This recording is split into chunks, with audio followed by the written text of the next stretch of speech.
Hello दोस्तों, स्वागत है आपका इस डे नाइट स्टडी चैनल में, जिसमें कि आप अपने फोर्थ सेमेस्टर की क्लासेस देख रहे हैं। और आज जो है बहुत ही शानदार टॉपिक आ रहा है, जिसमें कि आप इस यूनिट फर्स्ट का लास्ट जो है वो देखने वाले। यूनिट फर्स्ट का ये जो मेथड है लास्ट है। ये मेथड क्या है? ये मेथड आपके second order ordinary differential equation with variable coefficient का सोल्यूशन फाइंड करने का एक मेथड होता है। मैंने आपको चार मेथड के नाम बताए थे। मैंने चारों मेथड का नाम मैं एक बार फिर से आपको रिकॉल कर देता हूँ। पहला मेथड क्या था, जल्दी से सोचो। Method of reduction. दूसरा मेथड क्या था, जल्दी से सोचो। हाँ, क्या नाम है, बोलो जल्दी से। आप टू फाइंड कॉम्प्लीमेंट्री फंक्शन। तीसरा मेथड क्या है आपका, इसके जस्ट पहले मैंने आपको बताया था नॉर्मल फॉर्म, जिसमें कि आपका फर्स्ट ऑर्डर डिफरेंशिएशन आपको रिमूव हो जाता है।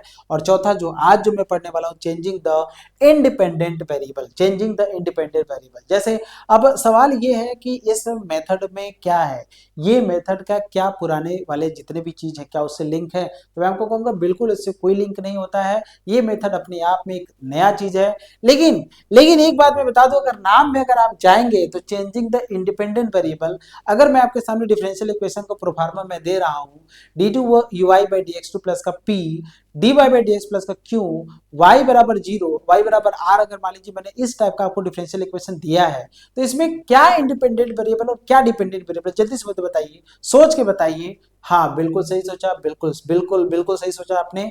आपको मैं बता दूं, यहाँ पे इंडिपेंडेंट वेरिएबल आपका x है और डिपेंडेंट वेरिएबल आपका y है। क्यों? इसलिए है क्योंकि हमेशा इंडिपेंडेंट वेरिएबल के रिस्पेक्ट में ही डिफरेंशिएट किया जाता है। तो आप बोल रहे हैं dy बाई डी एक्स, इसका मतलब y जो है आपका डिपेंडेंट है और x जो है वो इंडिपेंडेंट है।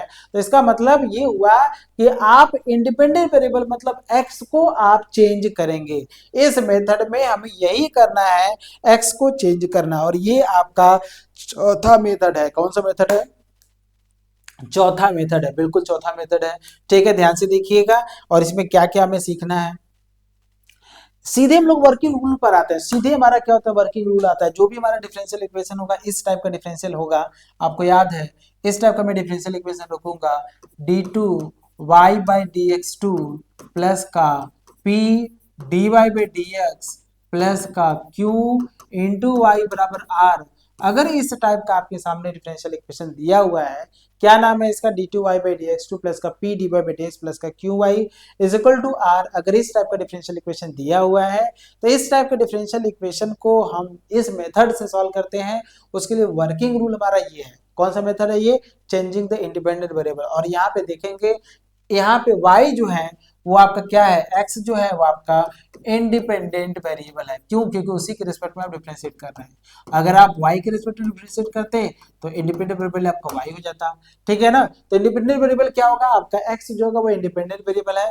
ध्यान से देखिएगा, coefficient of d two Y by D x two should be made as one. ये तो चारों मेथड की बात कर लीजिए। चारों मेथड में पहला मेथड, दूसरा, तीसरा, चौथा, सब मेथड में हमेशा d two Y by D x का कोफिशिएंट हमेशा वन होना चाहिए। तो ये लाइन लिखने की कोई जरूरत नहीं था वैसे, लेकिन अगर लिख दिया तो आपको बनाना पड़ेगा। फिर इसके बाद लिखना है, कंपेयर करना है इस इक्वेशन से। तो फिर आपको कंपेयर करके to get P Q R, ठीक है, compare to the given differential equation with the standard form y double dash plus का पी वाई डैश प्लस का क्यू वाई बराबर आर। ये वही है जो मैंने लिखा है। जब इससे हम कंपेयर करेंगे तो पी की वैल्यू, क्यू की वैल्यू और आर की वैल्यू को मिल जाएगा। अब हम तीसरा लिखेंगे, find P1 Q1 R1 by the following formula. ठीक है ना? अब हम P1 को फाइंड करेंगे, Q1 को फाइंड करेंगे और R1 को फाइंड करेंगे। कौन से फॉलोइंग फार्मूले से, वो मैं लिखने जा रहा हूं, उसको ध्यान से देखिएगा। ठीक है ना? By the following formula. तो P1 क्या है मैं यहाँ पे लिख देता हूँ। एक बार मैं P1 को लिख देता हूँ, क्योंकि P1 अगर आप नहीं लिखेंगे तो फिर आप करेंगे कैसे? ठीक है ना? तो मैं आपको बता दूं, ये लिखा नहीं है, था लेकिन इसने लिखा नहीं है। ठीक है, बाय द फॉलोइंग फार्मूला यहाँ पे होना चाहिए था, लेकिन इसने नहीं लिखा है। कोई बात नहीं, मैं लिख देता हूँ। P1 जो होता है वो d2z बाई dx2। यहाँ से देखिएगा, P1 की जो वैल्यू है वो क्या है, d2z बाई dx2 प्लस का dz बाई dx। ठीक है ना?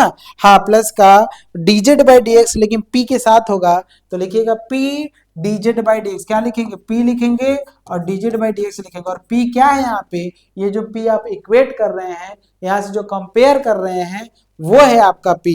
तो p लिखेंगे और फिर क्या लिखेंगे, dz बाई dx लिखेंगे। और फिर इसके बाद हम क्या लिखेंगे, अपॉन dz बाई dx का होल स्क्वायर। इसके अपॉन लिखेंगे dz बाई dx का होल स्क्वायर। ये p हो गया। ठीक है, इसके बाद ये p1 हो गया, इधर Qn की वैल्यू निकालेंगे, Qn की वैल्यू निकालेंगे, ध्यान से देखिएगा, Qn जो होगा आपका, आप लिखेंगे Q upon dz by dx का whole square, dz by dx का होल स्क्वायर लिखेंगे, और R की जो वैल्यू, जो R1 की वैल्यू लिखेंगे, वो यहाँ पे क्या लिखेंगे जल्दी से बताइएगा, R upon dz by dx का whole square, R upon dz by dx का होल स्क्वायर। मैं आपको एक हिंट देना चाहता हूँ, चाहे P1 की वैल्यू निकालिए, चाहे Q1 की वैल्यू निकालिए, और चाहे आप R1 की वैल्यू निकालिए, हमेशा हर में, हमेशा डिनोमिनेटर में dz बाई dx का whole square, dz by dx का होल स्क्वायर और dz बाई dx का होल स्क्वायर ही आपको मिलेगा। तो इस चीज से आप एकदम निश्चिंत रहे, और तीनों में रहेगा P1 Q1 R1 में। ऊपर वाला चेंज हो रहा है d2z बाई dx2 प्लस का p dz बाई dx, और यहाँ से q by dz by dx r by dz by dx यही है, और इनको ही हमको निकाले, इस फॉर्मूले से हम निकालेंगे, ठीक है। तो हमको P1 की वैल्यू हमको मिलेगा और Q1 की वैल्यू मिलेगा, जो भी हमको मिलेगा देख लीजिएगा। लेकिन एक बात ये ध्यान रखिएगा, Qn की वैल्यू हमेशा कांस्टेंट होना चाहिए। क्या होना चाहिए? कांस्टेंट। Qn की वैल्यू हमेशा कांस्टेंट होना चाहिए, और जब Q1 की वैल्यू हमारा कांस्टेंट हो जाएगा तो उसके लिए हम क्या करेंगे, d2z by dx2 dy by dz, ये गलत लिखा हुआ है तो हम लिखेंगे, ठीक है ना, d2y बाई dz2, लिखेंगे d2y बाई dz2 प्लस का p1 dy by dz plus का Q1y बराबर R1, यहाँ पे हम पुट करेंगे और इसको हम y और z में सॉल्व करेंगे। y, और क्योंकि इसमें अगर आप ध्यान से देखेंगे तो अब यहाँ पे इंडिपेंडेंट वेरिएबल क्या है, z है। यहाँ पे इंडिपेंडेंट वेरिएबल क्या था, x था, लेकिन अब जो इंडिपेंडेंट वेरिएबल है वो z है। क्यों? क्योंकि ये लिखा है ना d2y बाई dz2, ये क्या लिखा हुआ, d2y बाई dz2 लिखा है। क्या लिखा है? d2y बाई dz2 लिखा है। क्या लिखा है? d2y बाई dz2 लिखा है, और ये इसका मतलब इंडिपेंडेंट वेरिएबल अब यहाँ पे क्या है, z है। क्या है? इंडिपेंडेंट z है। पहले क्या था, x था, अब क्या है, z है। तो किसको आपने चेंज किया, इंडिपेंडेंट वेरिएबल को ही तो चेंज किया। लेकिन ये तभी चेंज होगा जब आप इस P1, इस Q1 और इस R1 का यूज करेंगे। इस P1 और इस Q1 और इस R1 की वैल्यू जब आप यूज करेंगे, तब ये जो डिफरेंशियल इक्वेशन होगा, ये डिफरेंशियल इक्वेशन इस डिफरेंशियल इक्वेशन में कन्वर्ट हो जाएगा, और इसमें आपका z आ रहा है। क्या आ रहा है? z आ रहा है। तो हम क्या करेंगे, y और z में सॉल्व करेंगे, फिर z की वैल्यू हम इनमें से निकाल लेंगे, किसी न किसी से निकाल लेंगे। यहां से आपको z की वैल्यू मिलेगा, P1 बराबर 0 से आपको z की वैल्यू मिल जाएगा, ठीक है ना। चलिए आगे, चलिए क्वेश्चन आपके साथ, क्योंकि यही हमारा मेथड है, इसी पे हम लोग काम करेंगे। On solving this equation we can find out the value of y in terms of z, ठीक है ना। On solving this equation we can find out the value of y in terms of z, then write down the solution in terms of x by replacing the value of z, ठीक है ना, by replacing the value of z। ये clear है? मतलब ये कहना क्या चाहता है, ये कहना चाहता है कि भाई वर्किंग रूल में हमें करना क्या है, सबसे पहले हमें d2 और d2 का कोफिशिएंट 1 बनाना है, फिर हम कंपेयर करेंगे तो हमें p q r की वैल्यू मिलेगा, फिर हम p1 q1 r1 की वैल्यू इस फार्मूले से हम निकालेंगे। इस फार्मूले से p1 जो होता है वो d2z बाई dx2 प्लस का p dz by dx upon dz by dx का होल स्क्वायर, और q1 की वैल्यू है q upon dz by dx का होल स्क्वायर, r1 की वैल्यू जो है वो r upon dz by dx का होल स्क्वायर है। ये तीनों की वैल्यू हम उठा के कहाँ डाल देंगे, हम जब हम करेंगे तो ये जो गिवन डिफरेंशियल इक्वेशन होगा इस डिफरेंशियल इक्वेशन में कन्वर्ट हो जाएगा, ठीक है ना। इस डिफरेंशियल इक्वेशन में कन्वर्ट हो जाएगा, इसमें हम इसको सॉल्व करेंगे y और z में, और फिर लास्ट में z की वैल्यू उठा के पुट कर देंगे, ठीक है। मेथड जो है वो सिंपल है, मेथड में कोई दिक्कत नहीं है। बात यह है कि जब हम आपको क्वेश्चन को सॉल्व कराएंगे तो आपको उसको समझना है, उसको जानना है। और ये चौथा मेथड है, बहुत ही ज्यादा इंपॉर्टेंट मेथड है। मैं धीरे धीरे करके आपको चारों मेथड मैंने क्लियर कर दिया और समझा भी दिया। अब मैं चौथे मेथड पे क्वेश्चन को सॉल्व कर रहा हूं, और आप देखिए कैसे मैं इसको करूंगा। देखिए क्वेश्चन में इसने बोल दिया bye changing the independent variable, बोल दिया है, समझ रहे हैं। पिछले वाले में बोला भी था, पिछले वाले में by removing the first derivative जिसको नॉर्मल फॉर्म बोलते हैं, और bye changing the independent variable जिसमें हम ये करते हैं। एक दो क्वेश्चन तो ऐसे ही बन जाते हैं कि भाई नॉर्मल फॉर्म में एक्चुअली में होता क्या है, तो सीधे याद रखिएगा भाई फर्स्ट डेरिवेटिव को वहां पे रिमूव किया जाता है, हम लोग वो वाला यूज करेंगे तब, ठीक है ना। ध्यान से देखिए इसका सोल्यूशन को हम कैसे करेंगे, बहुत ही बढ़िया तरीके से मैं आपको यहाँ पे कराने वाला हूँ। आप बस ध्यान से सुनिए और देखिए इसको क्या लिखा हुआ है। तो आप लिखेंगे कंपेयर विथ, क्योंकि यहाँ पे देखिए 1 है, यहाँ पे कुछ नहीं तो 1 है, तो आप लिखिएगा कंपेयर, समझ दिख रहा है ना जी, कलर तो सही दिख रहा है, कंपेयर विथ आप लिखेंगे d Y by d two Y by D x two plus का लिखेंगे p लिखेंगे और यहाँ से क्या लिखेंगे d Y by D x plus का q into Y is equal to आप क्या लिखेंगे r लिखेंगे। तो यहाँ से p की वैल्यू क्या मिलेगा, तो आपको p की वैल्यू मिलेगा, p की वैल्यू मिलेगा -1/x, q की वैल्यू मिलेगा 4x², q की वैल्यू कितना मिलेगा 4x²। ठीक है ना, ये देखिए p हो गया, ये q हो गया और यहाँ जो r की वैल्यू मिलेगा हमको क्या मिलेगा x की पावर 4 मिलेगा। सही है, तो p की वैल्यू कितना मिला -1/x, q की वैल्यू कितना मिला 4x² और r की वैल्यू कितना मिला है हमको x की पावर 4 मिला है। ठीक है, अब हमें क्या करना है, एक्चुअली में हमें क्या करना है वो ध्यान से देखिएगा। तो हमें ठीक है ना, हम चेंजिंग ऑफ इंडिपेंडेंट वेरिएबल की बात कर रहे हैं ना, इसमें हमें क्या करना होता है, अब हम निकालेंगे ठीक है p1 की वैल्यू। ठीक है ना,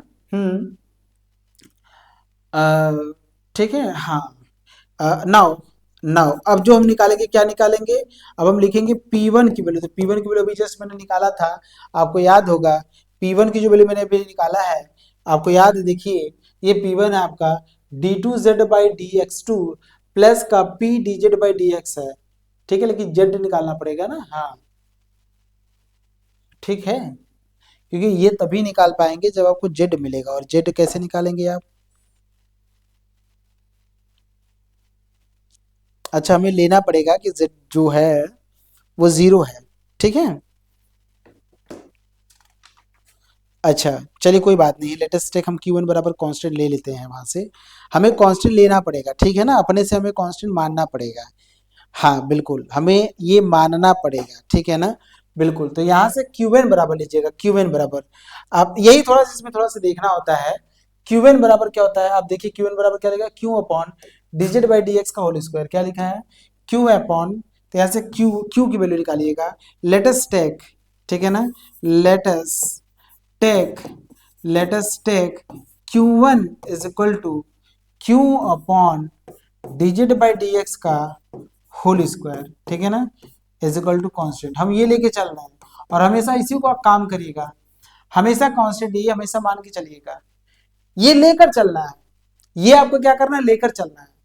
ये आपको क्या, जैसे यहाँ पे देखिए लिखा हुआ है, मैं अपने से नहीं बोल रहा हूँ, मैं अपने से बिल्कुल नहीं बोल, ये मेथड में है, ये मेथड में माना गया कि आपको दूसरे मेथड में, आप एक मेथड से आप क्यूएन को हम कांस्टेंट मान सकते हैं, क्यूएन को हम क्या मान सकते हैं, कांस्टेंट, मतलब कांस्टेंट आप मानेंगे और ये लेकर चलेंगे क्यूएन को, तभी सबकी वैल्यू निकलेगा यहाँ से, तभी आपका फर्स्ट जो होगा रिमूव होगा। और वो अपने हिसाब से आप मान सकते हैं, अपने हिसाब से मानेंगे आप, उसमें आपको कोई रोकेगा नहीं। जैसे क्यू की वैल्यू कितना है, क्यू की वैल्यू है आपको 4x², देखिए क्यूएन जो होगा आपने निकाला है, ठीक है ना, यहाँ पे देखिए क्यू क्यू कितना है आपका 4x², क्यू कितना 4x², और dz बाई डी एक्स आप रखिएगा, dz बाई डी एक्स का होल स्क्वायर आप रखिएगा, ठीक है ना, बराबर, ध्यान से देखिएगा, आप अपने हिसाब से 1 भी मान सकते हैं, आप अपने हिसाब से 2 भी मान सकते हैं, आप अपने हिसाब से 3 भी मान सकते हैं, और अपने हिसाब से 4 भी मान सकते हैं।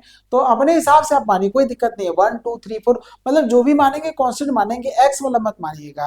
तो जो, क्योंकि कांस्टेंट हमेशा मानना है, यहाँ पे आपने लिखा लेटेस्ट टेक, तो यहाँ पे मान लीजिए मैंने कांस्टेंट माना है वो 4 मानने से क्या फायदा हो गया, 4 मानने से फायदा हो गया कि ये 4 से 4 कट गया, और कुछ लेते तो नहीं कटता, खैर काटने की भी कोई जरूरत नहीं था, आपने अपने हिसाब से ले लिया तो ये कट जाएगा। और ऐसा कुछ लीजिए जिससे कि आपको थोड़ा सा काम जो होगा वो सिंपल हो जाएगा, बस ये मेरा कहना है। क्रॉस मल्टीप्लीकेशन करेंगे तो dz बाई डी एक्स का बराबर क्या मिलेगा, x मिलेगा, क्या मिलेगा, x मिलेगा। तो यहाँ से dz बराबर क्या मिलेगा आपको, x dx मिलेगा, इंटीग्रेट करेंगे तो z बराबर मिलेगा आपको x² बाई 2 प्लस का c आपको मिल जाएगा। सही बात है, ये आपको मिला। अब आप खुद सोचो, z हमको निकालना था मेनली, एक्चुअली में करना क्या है, हमें z निकालना, और z मैंने निकाला कैसे, z मैंने ये निकाला कि क्यूएन को मैंने कांस्टेंट मान के निकाला है, ठीक है ना, z मैंने क्या निकाला, क्यूएन को मैंने कांस्टेंट मान के निकाला है। अच्छा, अब जब यहां से काम करेंगे, हमको ये वाला भी वैल्यू हमको यूज करना है, ध्यान से सुनिएगा, dz बाई डी एक्स बराबर x होगा, इसको भी हमको यूज करना है। अब ये, अब ध्यान से देखिएगा, अब हम क्या निकालेंगे, P1 निकालेंगे, तो P1 की वैल्यू आपने निकाला था d2z by D x to, ठीक है, d2z by D x two का होल स्क्वायर प्लस का, ठीक है, p dz by D x, p dz by D x, ठीक है ना, अपॉन, ठीक है, अपॉन क्या लिखेंगे, dz बाई डी एक्स का होल स्क्वायर, ये आपने माना है, आपको मैं बता दूं, आपने अभी जस्ट यही आपने माना है, देखिए D two Z by D x two plus का P D Z by D x plus का upon D Z by D x का होल स्क्वायर। ये आपको याद रखना है, ये आपको याद रखना है, ठीक है ना, ये आपको याद रखना है, मैं आपको फिर से बता रहा हूँ।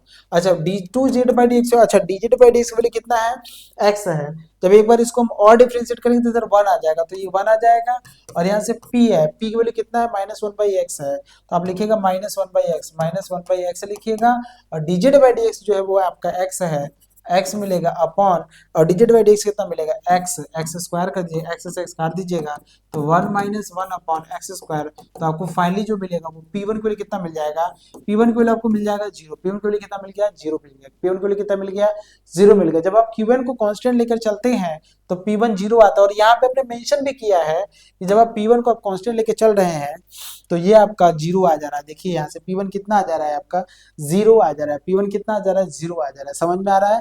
तो ये सब कुछ एकदम लिंक है। अब जब p1 मिल गया आपको, q1 मिल गया आपको, r1 निकाल लीजिए, r1 जो है वो r upon D Z by D x का होल स्क्वायर है, क्या है, r1 जो है वो r अपॉन, अब हम निकालेंगे r1 जो है वो निकालेंगे r upon D Z by D x का होल स्क्वायर कर लीजिएगा, तो r की वैल्यू कितना है यहाँ से बताइए, r की वैल्यू है आपका, हाँ r की वैल्यू है x के पावर 4, तो आप लिखेंगे x की power 4 upon D Z by D x कितना है आपका, x है, तो एक्स स्क्वायर करेंगे तो फाइनली कितना मिलेगा, एक्स स्क्वायर मिलेगा, कट के कितना आ जाएगा, एक्स स्क्वायर आ जाएगा, ठीक है। तो r1 की वैल्यू कितना मिल गया, एक्स स्क्वायर, p1 की वैल्यू कितना मिल गया, 0, और z का मतलब q1 की वैल्यू जो मिला है वो आपका कांस्टेंट आपने 4 माना है, q1 की वैल्यू कितना माना आपने, 4 माना है, तो यहाँ से 4 लिखेंगे, ठीक है ना। देन आप लिखेंगे equation, then given equation can be reduced in the form, ठीक है, वी यूज, आप लिखिएगा we use p1, we use p1 q1 r1, we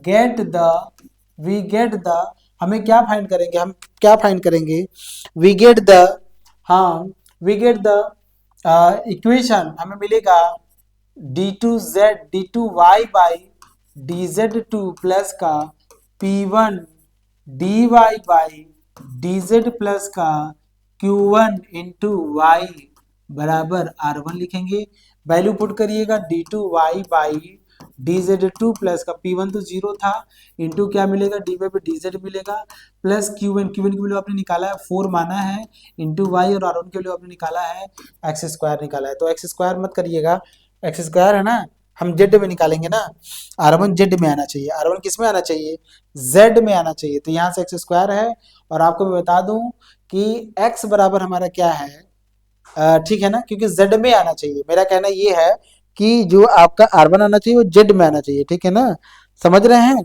तो यहाँ से x की वैल्यू निकालिए आप, यहाँ से बताइए, यहाँ से जैसे ये है तो यहाँ से एक्स स्क्वायर हमको z में चाहिए, यहाँ से देखिए क्या मिलेगा, यहाँ से मिलेगा 2z बराबर एक्स स्क्वायर प्लस सी, तो यहाँ से एक्स स्क्वायर बराबर मिलेगा 2z माइनस सी हमको मिलेगा, ठीक है, एक्स स्क्वायर बराबर क्या मिलेगा, 2z माइनस सी, तो यहाँ एक्स स्क्वायर है जो आपने लिखा है यहाँ से एक्स स्क्वायर, तो यहाँ लिखेंगे 2z माइनस सी लिखेगा, तो यहाँ पे फाइनली लिखेगा 2z माइनस सी, क्या लिखेंगे 2z माइनस सी, क्या लिखेंगे, देखिए यहाँ से जो लिखेंगे 2z माइनस सी, यहाँ पे लिख लीजिएगा 2z माइनस सी कर लीजिएगा, ठीक है,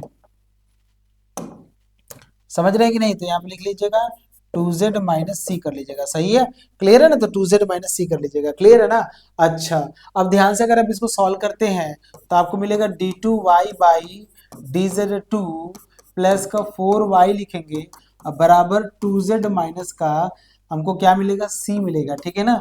तो आप ध्यान से देखिएगा, यहाँ पे d2y बाई dz2 है प्लस का 4y है, इज इक्वल टू क्या है आपका 2z माइनस सी है, तो यहाँ से देखिए आप कॉम्प्लीमेंट्री फंक्शन फाइंड करिएगा, मेन ये देखिए यही है, मेन क्या है, अब आपको ये सोचना है कि भाई इसमें 2 पार्ट का इसका सोल्यूशन होता है, ये आपका डिफरेंशियल इक्वेशन सेकंड सेमेस्टर में आपने पढ़ा है, ये जो डिफरेंशियल इक्वेशन का जो टाइप है ये आपका second order with constant coefficient का ये क्वेश्चन, जिसका कॉम्प्लीमेंट्री फंक्शन और पर्टिकुलर इंटीग्रल आपका कंप्लीट सॉल्यूशन होगा। तो आपको जो कॉम्प्लीमेंट्री फंक्शन मिलेगा वो क्या मिलेगा, अगर आप इसको ध्यान से देखेंगे तो मैं इसको ऐसे लिख सकता हूँ डी स्क्वायर प्लस का 4, बाहर लिखेंगे y और यहाँ लिखेंगे 2z माइनस सी, तो कॉम्प्लीमेंट्री फंक्शन में हम क्या बनाएंगे, ऑक्सिलरी इक्वेशन बनाएंगे, क्या बनाएंगे, ऑक्सिलरी इक्वेशन, तो ऑक्सिलरी इक्वेशन देखिए आपको क्या मिलेगा, ऑक्सिलरी इक्वेशन आपको मिलेगा यहाँ से डी स्क्वायर प्लस 4 है ना बेटा, क्या है यहाँ से डी स्क्वायर प्लस 4 है, तो ऑक्सिलरी इक्वेशन जो आपको मिलेगा एम स्क्वायर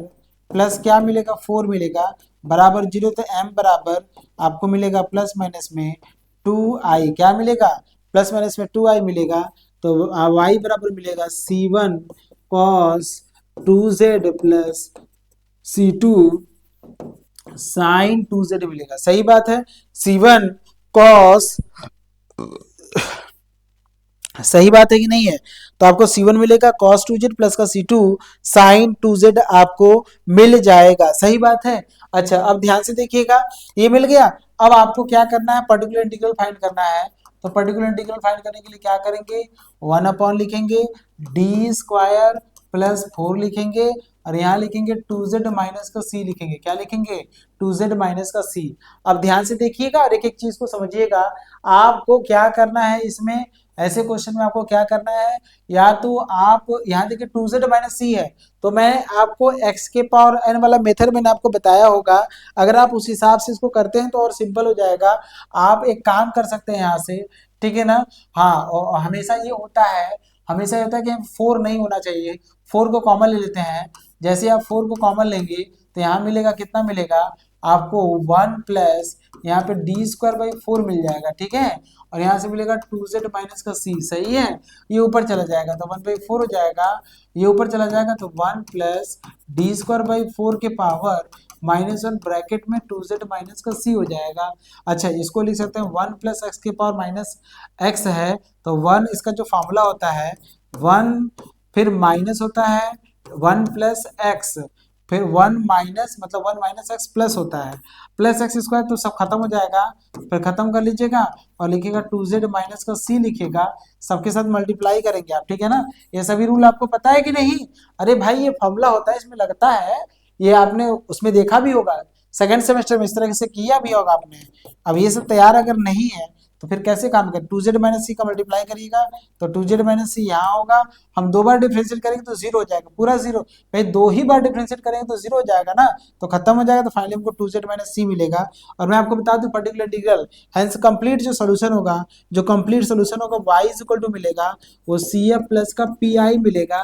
CF हमने कितना निकाला, C1 cos 2z, C1 cos 2z मिलेगा प्लस का C2 sin 2z, C2 और साइन क्या लिखेंगे 2z लिखेंगे प्लस का पर्टिकुलर इंटीग्रल आपने निकाला है 2z माइनस का c अपॉन 4। और मैं आपको बता दूं अब यहाँ से z को रिमूव करना है, तो z बराबर आपने निकाला है यहाँ से, देखिए z बराबर आपने कहीं निकाला होगा, z बराबर यहाँ से निकाला है आपने, क्या निकाला है एक्स स्क्वायर बाई 2 प्लस का c, मतलब 2z माइनस c की जगह पे हम एक्स स्क्वायर डालेंगे और z बराबर एक्स स्क्वायर बाई 2 प्लस का हम c डालेंगे, क्या डालेंगे मतलब 2z,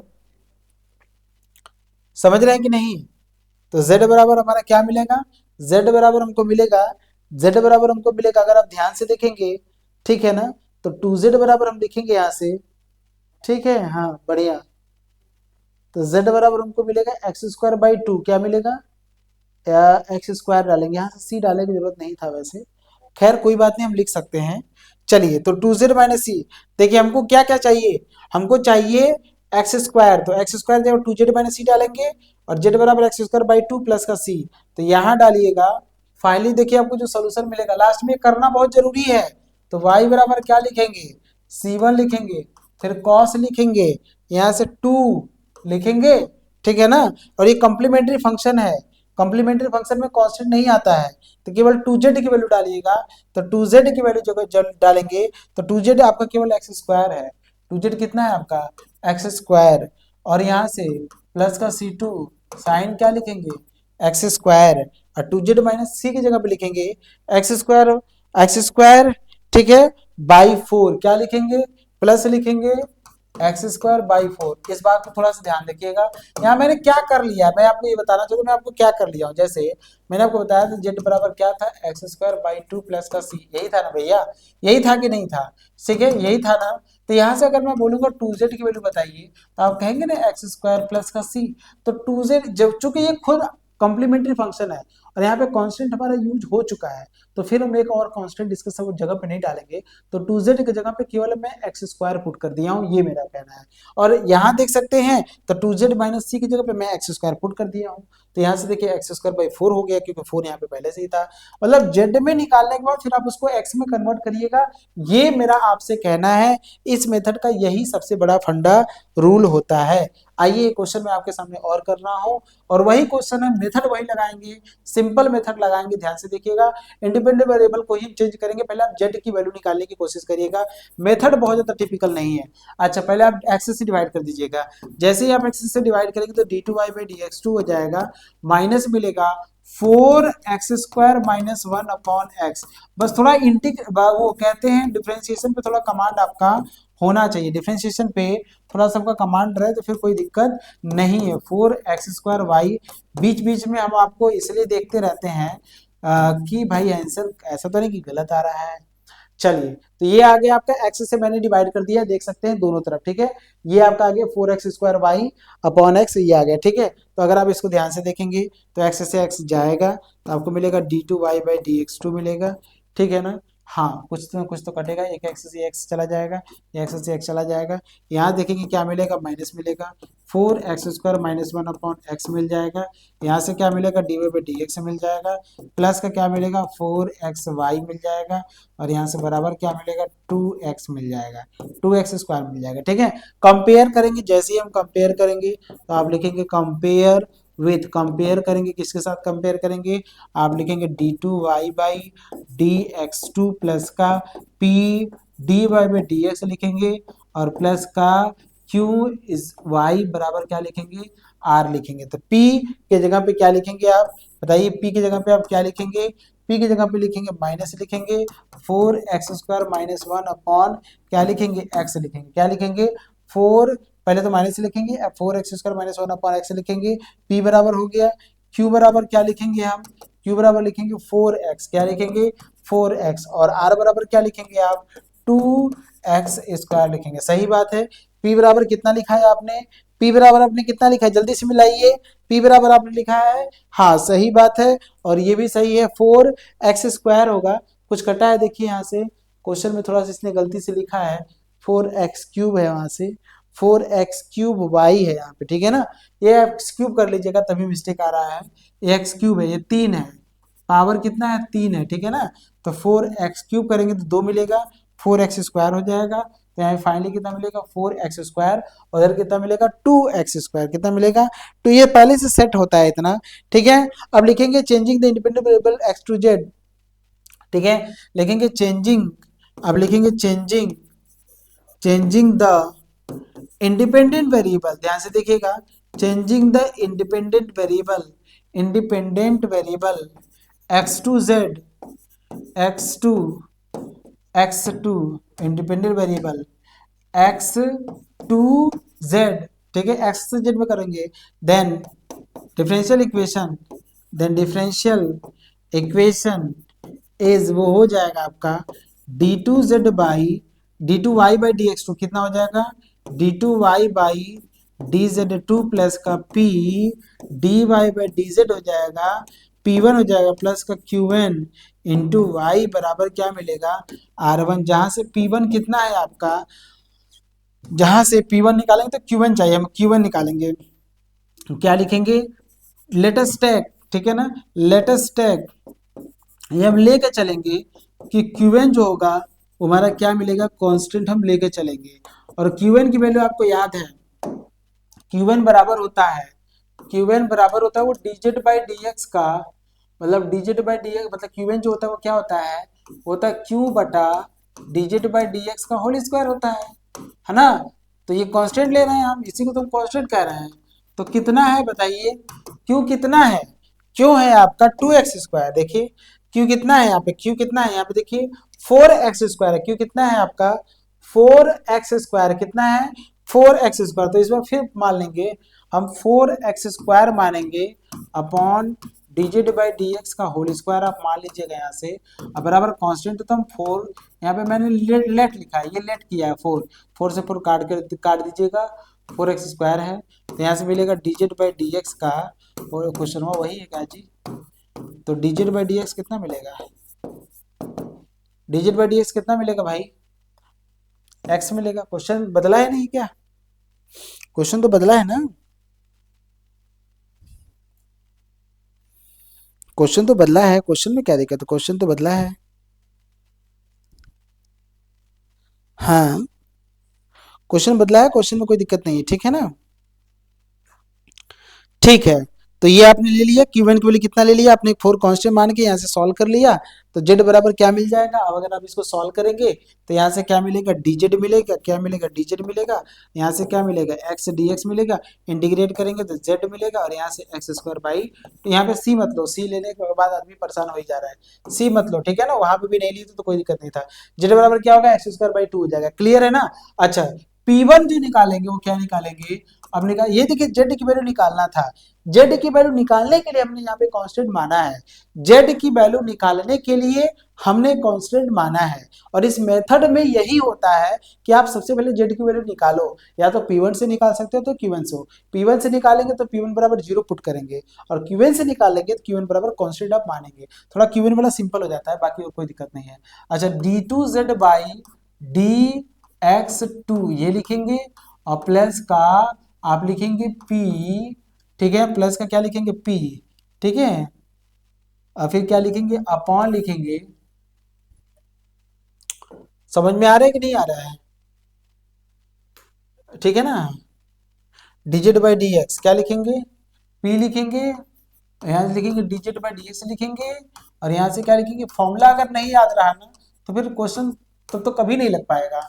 digit by D x का होल स्क्वायर क्या होता है, डिजिट बाई डी एक्स का होल स्क्वायर होता है, ठीक है ना। तो डिजिट बाई डी एक्स देखिए एक्स आया है, इस बात को ध्यान रखिएगा, और ये आपका ये भी आया, तो दोनों बॉक्स को हमको यूज करेंगे, ठीक है। तो देखिए P1 जो होगा डिजिट टू, इसको एक बार और से डिफ्रेंशिएट करिए तो यहाँ 1 हो जाएगा, एक बार और करेंगे तो 1 आ जाएगा, यहाँ से प्लस p कितना है यहाँ पे, p कितना लाए बताइए, माइनस, मतलब 4x² माइनस 1 बाई एक्स, ठीक है, तो माइनस लिखेंगे, फिर लिखेंगे 4x² माइनस 1 बाई एक्स, यही था भाई, 4x² minus 1 by x minus हो जाएगा, और ये हो गया 1, और ये हो गया इनटू डिजिट बाई डी कितना है, x है तो x कर लीजिएगा, अपॉन डिजिट बाई डी का होल स्क्वायर करेंगे तो एक्स स्क्वायर कर लेंगे, एक्स से एक्स काट दीजिएगा, यहाँ से देखिए क्या मिलेगा 1 minus 4x² plus 1 upon x square, यहाँ से कितना मिलेगा 2 मिल जाएगा, 2 माइनस का कुछ गड़बड़ हो गया क्या, कुछ ज्यादा ही उठपटा आ गया, कटा नहीं क्या, कट जाना चाहिए था, कट जाना चाहिए था, अगर नहीं कटा है तो कोई बात है, तो इतना लेके चलेंगे हम लोग। तो P1 की वैल्यू जो आ गई वो कितना आ गई है, कट रहा था, देखिए मैंने कहा ना कट रहा है, अब क्या कट रहा है वो देखना पड़ेगा। P1 की वैल्यू आपने लिखा है 4x² माइनस 1 इंटू एक्स और plus 1, d2z by dx2 plus का p, कहीं मिस्टेक है क्या भाई, देखो 4, अच्छा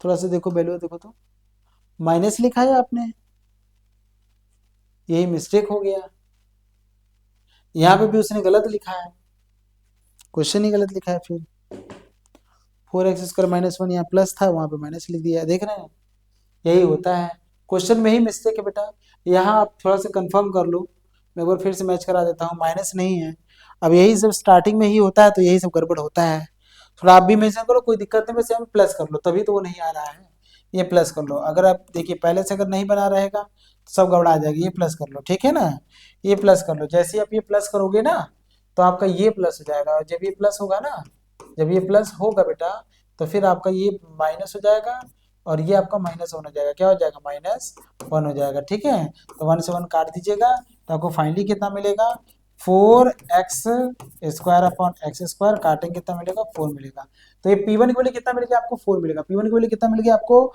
4 मिल गया, ठीक है ना, P1 मिल गया, Q1 मिल गया, Q1 कितना है आपका, इतना आ गया, Z बराबर क्या आ गया, ये आ गया, और ये आपको मिल गया P1, और R1 निकालेंगे, अब हम R1 निकालेंगे, तो R1 बराबर होता है R upon digit by D x का होल स्क्वायर होता है, R की वैल्यू कितना है, R की वैल्यू कितना भाई 2x², R की वैल्यू कितना है 2x², तो 2x² और डिजिट बाई डी एक्स अगर हम निकाल रहे हैं तो देख सकते हैं x, तो क्या लिखेंगे यहाँ से एक्स स्क्वायर, काटेंगे कितना मिलेगा 2 मिलेगा।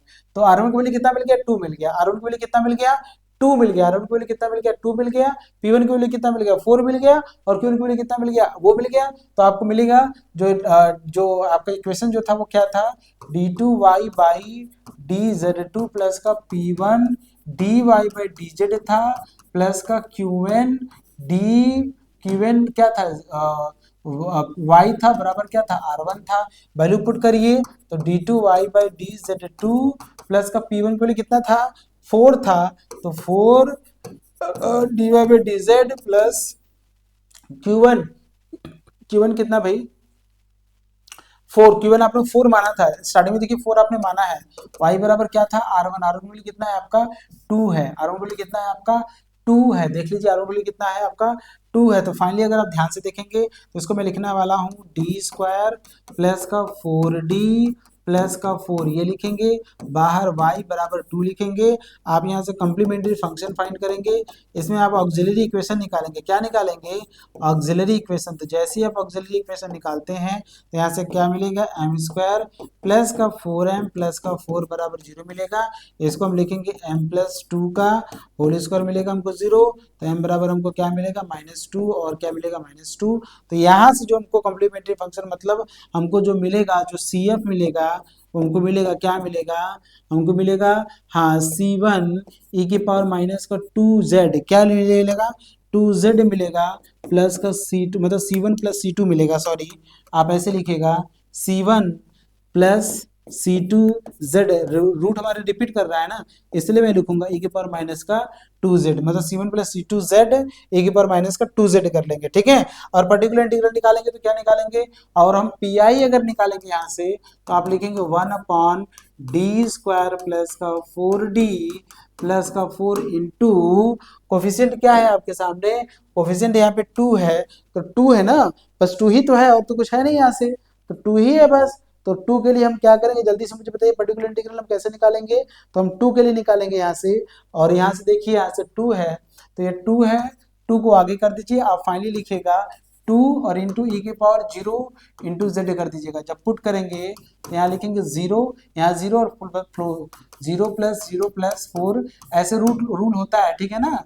और यहाँ से ई की पावर 0 मतलब 1 हो जाएगा। तो फाइनली हमको मिलेगा 2 अपॉन क्या मिलेगा 4, काटेंगे कितना मिलेगा हमको 1/2। तो पर्टिकुलर इंटीग्रल हमारा कितना आ गया 1/2 आ गया, ठीक है। क्योंकि ई की पावर ax जो होता है मैंने आपको बताया होगा, ई की पावर ax जो होता है वो आपका ई की पावर ax में सीधे हम लोग a पुट कर देते हैं। ई की पावर ax में क्या करते हैं, ये सभी मेथड मैं सेकंड सेमेस्टर में मैंने आपको पढ़ाया, सेकंड सेमेस्टर में फिर से बता दे रहा हूँ, सेकंड सेमेस्टर में ये सभी आता है। सेकंड सेमेस्टर के क्वेश्चन को अगर आप नहीं जानते हैं मतलब वेरिएबल कोफिशिएंट को कांस्टेंट में कन्वर्ट करके फिर क्वेश्चन को सॉल्व किया जा रहा है, ठीक है। तो कंप्लीट जो सोल्यूशन होगा वो y इज इक्वल टू क्या मिलेगा, वो CF प्लस का PI मिलेगा। CF आपने निकाला है C1 प्लस का C2z और ई के पावर माइनस क्या लिखा है 2z लिखा है, प्लस का 1/2 लिखा और z बराबर आपने निकाला है। यहाँ से मैं आपको बता दूं z बराबर आपने निकाला होगा, z बराबर आपने निकाला, देखिए वहां से निकाला होगा z बराबर x²/2, z बराबर क्या निकाला x²/2। तो अब जहाँ z है वहां आप लिखेंगे x²/2, तो सिंस आप लिखेगा z बराबर x²/2 तो यहाँ से 2z बराबर क्या मिलेगा x², तो जहाँ 2z वहाँ x², जहाँ z वहाँ x²/2, तो y इज इक्वल टू आपको मिलेगा C1 plus C2 into x²/2 कर लीजिएगा।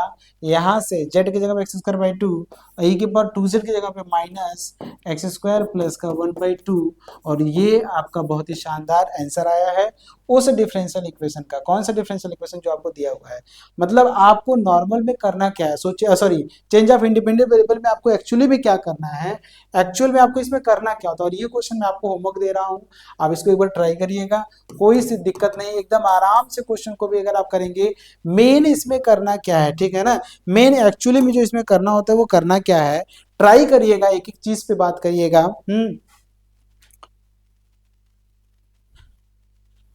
समझ में आ रहा है कि नहीं आ रहा है। जैसे इसमें अगर मैं एक एक चीज पे अगर बात करूं, जैसे ये 1 है, ये L नहीं है, ये 1 है, हर जगह 1 कर लीजिएगा, थोड़ा सा लिखता थोड़ा सा उटपटांग है, ये जानते हैं आप इसको। आप इसको क्या करिएगा, पहले आप इसको लिखिएगा सोल्यूशन की, अगर मैं इसकी बात करूंगा तो आप इसको लिख सकते हैं, मैं कुछ हिंट दे दे रहा हूँ, आप उतना करिएगा। सबसे पहले आप इसे डिवाइड करेंगे तो d2y/dx2 होगा, और इसे जब आप डिवाइड करेंगे तो 2x मिलेगा, ब्रैकेट में क्या मिलेगा 1 प्लस एक्स स्क्वायर, ब्रैकेट में 1 प्लस एक्स स्क्वायर का क्या कर लेंगे होल स्क्वायर कर लेंगे, और इंटू क्या भी लिखेंगे यहाँ से d Y by D x कर लेंगे यहाँ से, और प्लस का 4/1 प्लस एक्स स्क्वायर का होल स्क्वायर हम यहाँ से कर लेंगे। ठीक है, समझ में आ रहा है कि नहीं आ रहा है। एन टू वाई कर लेंगे बराबर क्या कर लेंगे 0 कर लेंगे। सही है कि नहीं है। क्वेश्चन को मैं एक बार मैच करा लेता हूँ, फिर उसके बाद मैं आपको बताता हूँ। ठीक है, सही है, क्वेश्चन में कोई दिक्कत नहीं है, क्वेश्चन में कोई प्रॉब्लम नहीं है, सही है।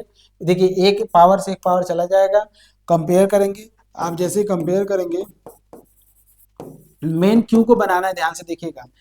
कंपेयर विथ आप लिखेंगे D two Y by D x two plus का P into D Y by D x plus का Q into Y is equal to मैं लिखूंगा आर। तो P बराबर आपको क्या मिलेगा, P बराबर आपको मिलेगा 2x upon 1 plus x square, 2x क्योंकि एक कटा है तो एक तो बचेगा ही ना, और Q बराबर हमको मिलेगा, P हो गया, Q बराबर हमको मिलेगा 4 अपॉन लिखेंगे 1 प्लस एक्स स्क्वायर का होल स्क्वायर करेंगे। ठीक है ना, ये हो गया Q, और R बराबर हमको मिलेगा 0, R बराबर क्या मिलेगा हमको 0 मिल जाएगा। ठीक है, तो P की वैल्यू मिल गया, Q की वैल्यू मिल गया और R की वैल्यू मिल गया ना, ये खत्म हो गया। समझ में आ रहा है कि नहीं, P की वैल्यू मिल गया, Q की वैल्यू मिल गया और R की वैल्यू मिल गया। अब हम लिखेंगे by changing the independent variable x to z, by changing the independent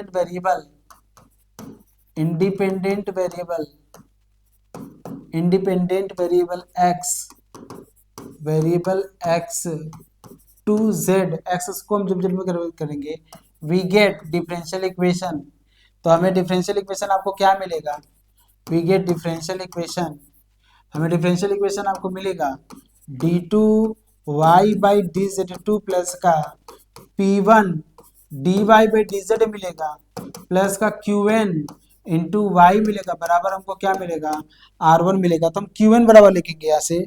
ठीक है, लेटस टेक क्यू एन जो लिखेंगे हम, क्यू एन बराबर हमारा होता है क्या होता है Q upon D Z by D x का होल स्क्वायर। इसको हम लोग कांस्टेंट मान के चलेंगे, क्या करेंगे कांस्टेंट मान के चलेंगे। तो आपको मैं बता दूं क्यू की वैल्यू कितना है आपका 4 अपॉन 1 प्लस एक्स स्क्वायर है का होल स्क्वायर होल के upon D Z by D x का होल स्क्वायर करेंगे बराबर कांस्टेंट में आप 4 ही मान लीजिएगा, 4 से 4 काट दीजिएगा। समझ में आ रहा है कि नहीं, ठीक है ना। और D Z by D x को ऊपर लेके जाइए, तो जैसे D Z by D x हमारा ऊपर जाएगा तो इधर मिलेगा 1 अपॉन 1 प्लस एक्स स्क्वायर का होल स्क्वायर बराबर D Z by D x का होल स्क्वायर कर लीजिएगा। यहाँ से स्क्वायर हटाएंगे तो मिलेगा D Z by D x मिलेगा, इधर 1 अपॉन 1 प्लस एक्स स्क्वायर मिलेगा। अब यहाँ से क्या करिएगा डी जेड बराबर लिखिएगा 1 upon 1 plus x square into D x करिएगा, जैसे ही आप इंटीग्रेट करिएगा जेड मिलेगा, इधर आपको मिलेगा tan इनवर्स एक्स मिलेगा। समझ में आ रहा है कि नहीं, मतलब जेड बराबर क्या मिल गया आपको tan इनवर्स एक्स मिल गया। यही आपको इसमें करना था कि जेड बराबर आपने निकाल लिया tan इनवर्स एक्स। ये सबको नहीं मिलता है, ये सबको बिल्कुल मैं आपको बता दिया ना, ये सबको नहीं मिलता है। जेड बराबर आपने निकाल लिया, क्या निकाल लिया tan इनवर्स एक्स। यहाँ से देखिएगा, यहाँ से मैं आपको बता दूं डी टू जेड बाई, क्योंकि हमको इसकी वैल्यू भी चाहिए हमको, d two Z by D x two की अगर आप बात करते हैं तो आपको मिलेगा माइनस का 2x upon 1 plus x square का होल स्क्वायर हमको मिलेगा। किसकी वैल्यू हमको मिलेगा D two Z by D x two, जब एक बार हम इसको और डिफरेंशिएट करेंगे तब। ये सब बहुत ही क्विकली तरीके से तैयार करें, कुछ नहीं करना है इसमें आंसर। इसको जब ऊपर लेके जाएंगे तो पावर -1 हो जाएगा, -1 आगे आ जाएगा 2x upon 1 plus x square का होल स्क्वायर। ये मैंने कैसे कर लिया है आप देख सकते हैं, ठीक है ना। अब हम क्या निकालेंगे P1 निकालेंगे, क्या निकालेंगे P1। तो P1 का फॉर्मूला क्या होता है, आप लिखेंगे D two Z by D x two, ये प्लस का P लिखेंगे, अब फिर क्या लिखेंगे d Y by d two, d Z by क्या लिखेंगे डी एक्स लिखेंगे, और अपॉन क्या लिखेंगे d Z by D x का हम होल स्क्वायर करेंगे। करेंगे कि नहीं, वैल्यू पुट करिए सबके, जैसे मैं वैल्यू पुट करूंगा तो P1 बराबर हमको मिलेगा D two Z by D x two. ध्यान से देखिएगा d two Z by D x two बोले इतना है, माइनस का 2x अपॉन क्या है 1 प्लस एक्स स्क्वायर का होल स्क्वायर है, प्लस यहाँ देखिए P है, और P की वैल्यू मैं आपके सामने देखिए लिखने वाला हूँ 2x upon 1 plus x square. देखिए तो जब लिखेंगे 2x upon 1 plus x square, ये लिखेंगे आप 2x upon 1 plus x square into D Z by D x. D Z by D x देखिए ये निकाला है आपने 1 अपॉन 1 प्लस एक्स स्क्वायर, ये लिखेंगे, और अपॉन क्या लिखेंगे, dz बाई dx का होल स्क्वायर, तो 1/1 प्लस एक्स स्क्वायर का होल स्क्वायर करेंगे। अगर आप इसको सॉल्व करेंगे तो ये कट पिट के देखिए जीरो आ जाएगा। कैसे, देखिए इसको मल्टीप्लाई करें तो वही चीज आएगा। तो पी वन कितना आ गया, जीरो आ गया। P1 निकल गया, Q1 निकल गया। अब Q1 और R1 देखेंगे तो आप लिखेंगे R upon dz by dx का होल स्क्वायर करेंगे तो R की वैल्यू कितना है आपका, R की वैल्यू निकालेंगे, यहाँ से जीरो है इसलिए ये कितना हो जाएगा, जीरो हो जाएगा। ठीक है ना। हैंस आप देखेंगे, हैंस आपको क्या मिलेगा, ये किस में कन्वर्ट होगा, d2y बाई dz2 प्लस का P1 dy by dz plus का Q1 इंटू वाई बराबर, आप R1 लेंगे, सबकी वैल्यू पुट करिए तो आप लिखेंगे d2y बाई dz2 प्लस का P1 कितना है आपका, P1 देखिए आपने जीरो निकाला है तो जीरो इंटू आप ये लिखिएगा है जीरो प्लस Q1 की वैल्यू कितना है, आपने 4 माना है तो 4y कर लीजिएगा बराबर जीरो कर लीजिएगा। तो फाइनली आपको मिलेगा d2y बाई dz2 प्लस का 4y बराबर जीरो मिल जाएगा। इसको सॉल्व कर लीजिएगा। तो जैसे आप इसको सॉल्व करेंगे, ठीक है ना, हाँ बिल्कुल, इसको सॉल्व करेंगे आप तो डी स्क्वायर प्लस का 4 और यहाँ से बाहर क्या लिखेंगे, y बराबर जीरो मिलेगा।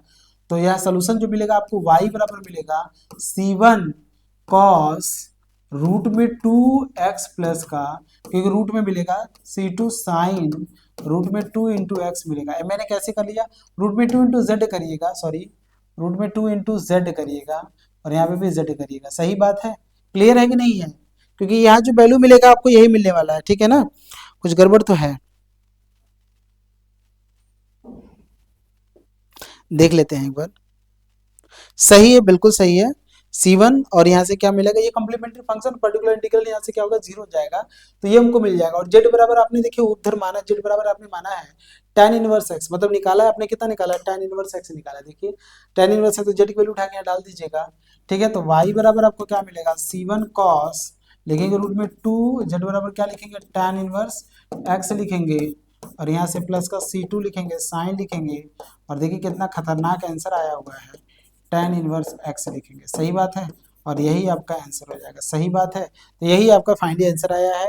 होमवर्क था लेकिन मैंने यही पे कर दिया, आप अगर आसानी से करेंगे तो भी ये हो जाएगा। अच्छा रूट में 2 क्यों आया है, रूट नहीं आएगा, सॉरी 4 है ना, केवल 2 लिखिए आप, सॉरी यहाँ पे 2 लिखिए, हाँ रूट में नहीं आएगा, क्योंकि आप देख सकते हैं यहाँ से हम यहाँ से अगर आप ये बनाना चाहते हैं एम स्क्वायर प्लस 4 बराबर 0 करेंगे तो एम बराबर आपको मिलेगा प्लस माइनस में 2i मिलेगा। तो रूट हटा दीजिएगा, बस रूट मत लिखिएगा, रूट नहीं आएगा यहाँ से, रूट नहीं आएगा, बिल्कुल रूट नहीं आएगा, केवल आपका 2 आएगा। ठीक है ना, केवल आपका क्या आएगा, 2 आएगा। तो आप 2 कर लीजिएगा यहाँ से, केवल 2 कर लीजिएगा, तो 2z कर लीजिएगा, 2z 2 और यहाँ से 2 कर ले, क्योंकि 2i मिलेगा। समझ में आ रहा है कि नहीं, अरे कुछ नहीं है भाई, तरीके समझो ना, चीजों को समझो कि तरीके क्या आपको बताए गए हैं। ठीक है, तो इस तरीके से आप देख सकते हैं जितने भी क्वेश्चन मैंने आपको कराए वो सभी आपको क्लियर हुआ होगा। अगर आपको वीडियो में अगर कोई प्रॉब्लम आ रहा है तो आप पहले देखिए, एक बार फिर से करिए, एक एक चीज को करिए, ढंग से करिए, और जो जो चीजें मैंने आपको बताया उसको अगर आप आसानी से करेंगे तो सब कुछ आपको क्लियर हो जाएगा। इस स्टेप के बाद ये स्टेप कैसे आ गया भाई, ये स्टेप बीएससी सेकंड सेमेस्टर में आपने ये पढ़ा है, इसका सोल्यूशन तो बीएससी सेकंड सेमेस्टर में पढ़ा है ना, मतलब वेरिएबल को हम लोग कांस्टेंट में कन्वर्ट करके फिर उसको उस तरीके से सॉल्व कर रहे हैं। ठीक है, तो मेथड मैंने आपको बता दिया, आप अगर आप ढंग से इसको समझेंगे तो आपको ये मेथड क्लियर होगा। तो ये जो आपको बीएससी फर्स्ट सेमेस्टर में आपने सॉरी फोर्थ सेमेस्टर में आपने चारों मेथड आपने सॉल्व करना, चारों मेथड से क्वेश्चन को सॉल्व करना आपने सीख लिया। ठीक है ना, तो चलिए मिलते हैं नेक्स्ट लेक्चर में। जाइएगा नहीं, बिल्कुल नहीं जाएगा, कोई नहीं जाएगा, ध्यान से सुनिए। अगर आप पीडीएफ को अगर आप फ्री में डाउनलोड करना चाहते हैं तो आप इसी वीडियो के डिस्क्रिप्शन में आप टेलीग्राम लिंक ओपन करिएगा, वहां से आपको फ्री में मिल जाएगा। ठीक है, और यदि आप चाहते हैं कि आपको हर चीज बहुत ही सिस्टमेटिक तरीके से मिले, बहुत ही बढ़िया तरीके से, अगर आप चाहते हैं कि हर को और भी मुझे और भी क्वेश्चन को सॉल्व करना है तो उसके लिए आपको क्या करना है, हमारे इस ठीक है हमारे साथ जुड़ना, और जुड़ने के लिए आपको 14 से 99 रुपए का पेमेंट करना पड़ेगा। इसमें आपको क्या क्या मिलेगा, आपको ऑनलाइन डायरेक्टली क्लासेस मिलेगा, आपको लाइव डाउट क्लासेस मिलेगा, class plus hand written notes मिलेगा, previous question paper one shot unit wise 1-to-1 mentorship programme आपको मिलेगा। ठीक है, और ये कोर्स आपको 3 मंथ में हम आपको कंप्लीट करेंगे, और ये कोर्स तब तक आपके आप वैलिड रहेगा जब तक आपका एग्जाम हो नहीं जाता है। इसके अलावा भी अगर आपको कोई डाउट होता है तो इस नंबर पर कॉल कर लीजिए, आप वहां से पूछ सकते हैं। फिर भी मैं आपको बता दूं, आपको मेरे साथ जुड़ना बहुत जरूरी है, नहीं जुड़ेंगे तो कई सारे क्वेश्चन जो है छूट जाएगा। समझ में आ रहा है। अब इसके बाद हम लोग सेकंड यूनिट की स्टार्ट करेंगे इसी का, और इसमें आपको बेसिस और लेजेंडरी इक्वेशन हम लोग पढ़ने वाले हैं। वहां से भी आपको कई सारे क्वेश्चन आपको देखने, सीखने और जानने को मिलेगा। तो जुड़े रहिए और देखते रहिए डे नाइट स्टडी प्लेटफॉर्म लगातार, और चैनल को सब्सक्राइब कर दीजिएगा और वीडियो को आप लाइक जरूर करिएगा, क्योंकि आप लाइक नहीं करते पता नहीं चलता कितने लोग देखे हैं कितने लोग नहीं देखे हैं। तो लाइक आप जरूर कर दीजिएगा, ठीक है। चलिए मिलते हैं नेक्स्ट लेक्चर में। गुड नाइट आप सभी लोगों को।